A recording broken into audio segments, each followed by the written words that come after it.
Unveiling the Tragic Truth. Autopsy reveals inmate's death. Roland Martin. In a shocking turn of events, an autopsy report has exposed the disturbing truth behind the death of an inmate at the Fulton County Jail.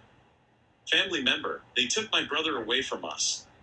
Roland Martin. The autopsy reveals that the inmate, whose name we're withholding for now, was killed while in custody. Family members are claiming that the jail is to blame for the tragedy. Spokesperson, we categorically deny any wrongdoing on our part. We follow strict protocols to ensure the safety and well-being of all our inmates.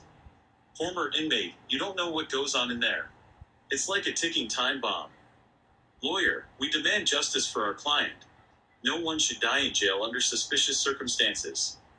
Roland Martin. In response to the autopsy findings, protests have erupted outside the Fulton County Jail, with concerned citizens demanding transparency and accountability. Activist, we won't stop until we get answers. This tragedy is indicative of a much larger problem within our justice system. Roland Martin. As the investigation unfolds, we will continue to monitor the developments in this case. Stay tuned for more updates. Roland